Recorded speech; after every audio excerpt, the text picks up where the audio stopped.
Now we're going to talk about monitors, or speakers in layman's terms. So visual art only requires your eyes. Culinary art requires taste and perhaps smell.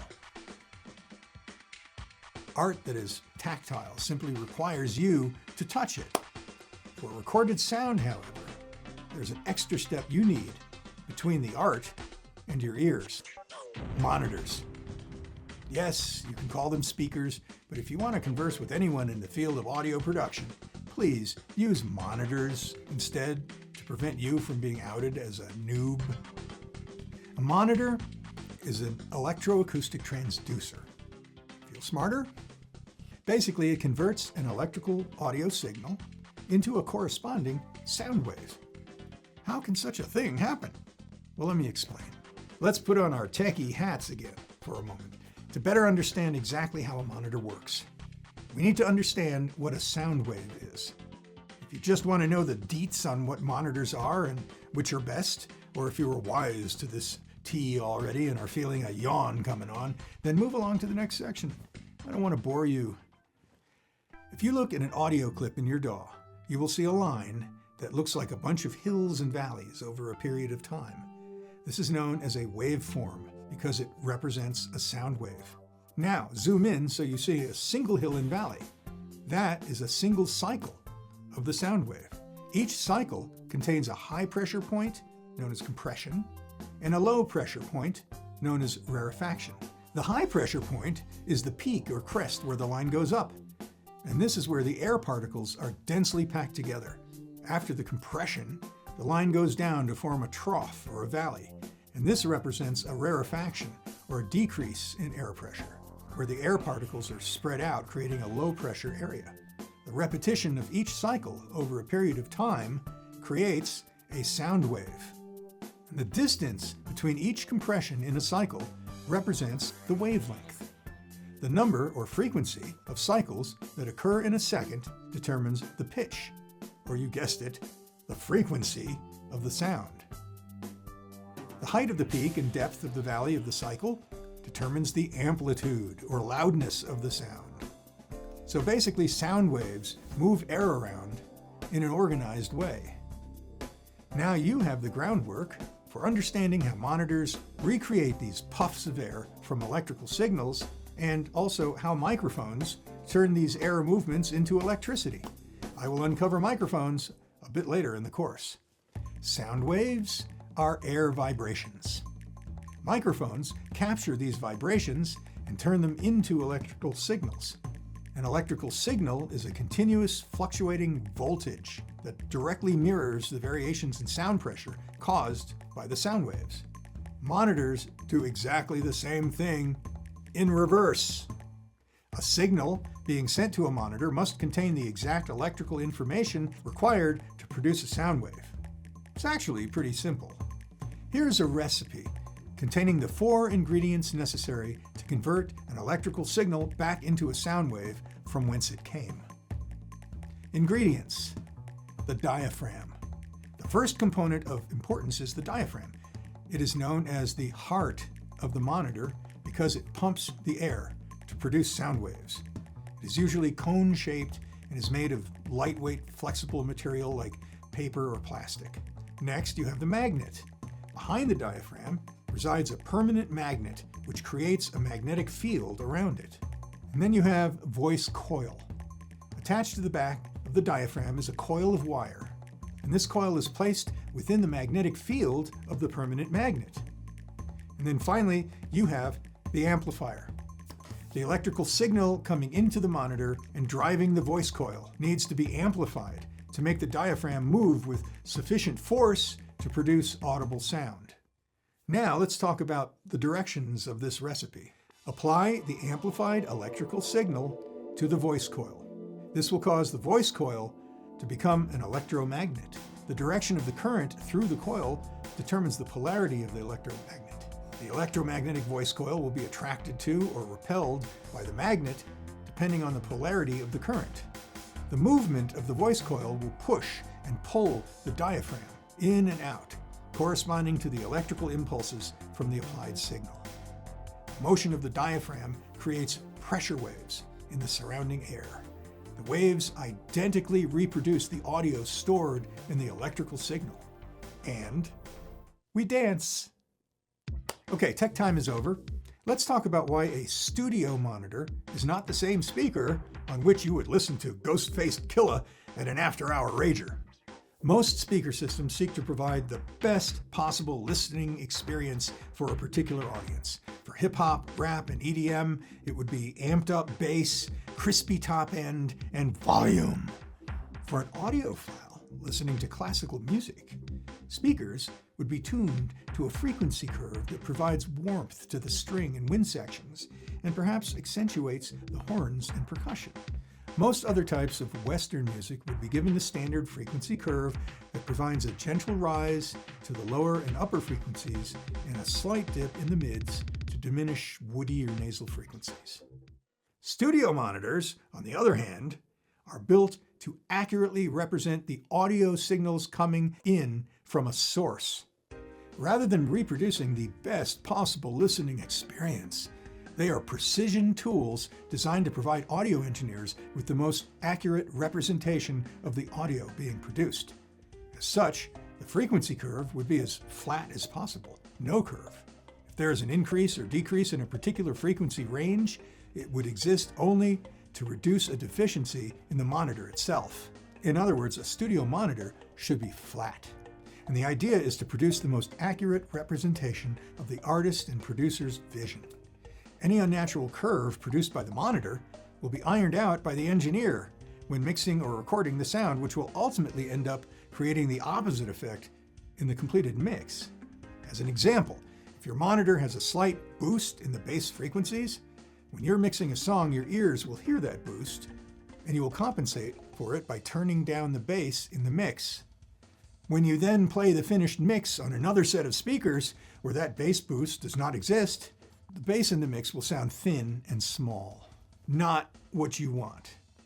Another example, if your monitors have a dip in the upper frequencies, again, when you mix, you compensate for the lower volume in those frequencies by pushing them louder in the mix. You know where I'm heading here. When you then listen to the mix on another set of speakers that don't have that frequency dip, those high frequencies hit you over the head like a squeaky mallet and make you cover your ears. Again, not what you want. Bottom line, the flatter the frequency curve on the monitors, the more accurate your mix will be. Now we need to talk about the different types of studio monitors. They come in many flavors. The ones you get will depend on the layout and size of your room. If you have a 10 by 10 foot studio, getting a pair of Augsburger Classic 18-inch 2500 watt mains is going to blow anyone in the room out into the street.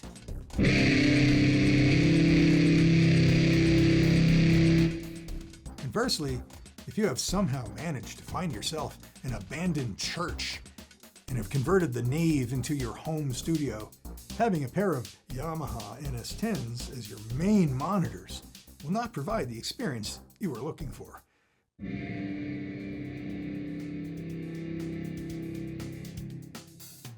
Unless you are a very strange person. You need to take some time and discover what works best for your room. Studio monitors are generally described as being near field, midfield, or far field. Far field ones are the mains. This refers to their placement in relation to where you're sitting at your desk. Near field monitors are the closest speakers to where you're sitting. They can be placed directly on your desktop, but raised so that they are at ear level. They need to be between 2 and 4 feet away from the engineer's seat. You'll typically have a single woofer, handling bass and lower mid frequencies, and a tweeter, handling upper mid and high frequencies, and sometimes a bass port to add a bit more low end to the sound. The woofers on a near field monitor are usually between 5 inches and 8 inches in size. My recommendation is to get monitors with 7-inch or 8-inch woofers. This will give you adequate bass response. 5 and 6-inch woofers are of course less expensive and will work for very small rooms if that is all you can afford. Near fields are also known as reference monitors, and they will be your primary tool for critical listening. Midfield monitors are designed to offer a balanced and accurate representation of audio while being placed at a moderate distance from the listener, typically between 3 and 6 feet away from the engineer's seat. This placement allows for a more accurate depiction of the soundstage and is suitable for mixing and monitoring audio in a larger studio. They usually have woofer sizes ranging from 8 to 12 inches or more. These larger drivers allow them to produce more extended frequency response and better low-frequency accuracy compared to near-field monitors. Then you got your far-field monitors, or mains. Now, most home recording studios don't need mains. These beasts are typically used in larger studios, control rooms, and mastering facilities to represent what the audio would sound like in concert halls, cinemas, theaters, and live sound reinforcement systems. Typically, far-field monitors are placed at least 6 feet away from the listener and are raised to provide a more immersive listening experience. The woofers in these bad boys are 12 to 18 inches, or even larger, and they're equipped with powerful amplifiers to deliver high sound pressure levels and handle a wide frequency range. So those are the different types of monitors, but now you have another thing to consider: active versus passive. When choosing any monitors, you need to consider whether you prefer to use an external amplifier or have the amp built into the monitor itself.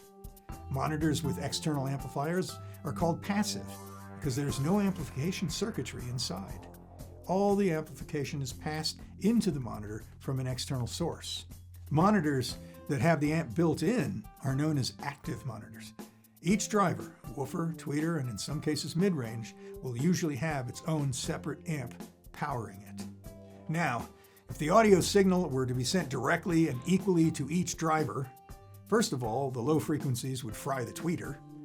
Second, besides listening to a fried tweeter, you would miss most of the high frequencies because a woofer isn't designed to reproduce those accurately. Now, to avoid this catastrophe, a crossover is inserted between the audio signal and the driver. This device splits the frequencies and sends the appropriate range to each driver. When a monitor is equipped with woofer, mid-range, and tweeter drivers, then you will have a crossover network which parses the frequencies into specific ranges and sends them to their respective driver. Usually the manufacturer will set the crossover point, the point where the split occurs, but some monitors allow you to set the crossover frequency point. And this is typically found in monitor systems where a subwoofer is included. You can adjust more or less bass level to be distributed between the monitor and the subwoofer, depending on your environment and listening experience. So you have choices. There are many companies that sell top-of-the-line studio monitors and many that sell brands that are of varying quality at lower price points. Which ones you decide to purchase will come from listening to as many of them as you can and making an educated choice along with the bulge of your wallet. I suggest taking a few days to go down to as many pro audio shops as you can and sweet-talking the salesperson into letting you sit in front of as many pairs of monitors as possible. Don't let the rolling eyes stop you. You're on a mission. Also, if you can weasel your way into a control room of any of the recording studios in your area, that would be another way to see what they're using and to listen to them.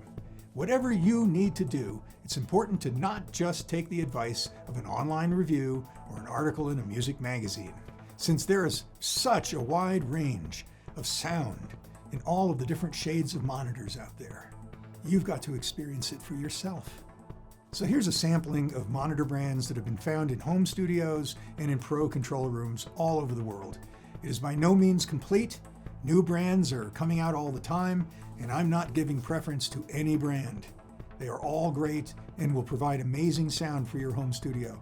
Some are technically better than others, but it really is a personal preference.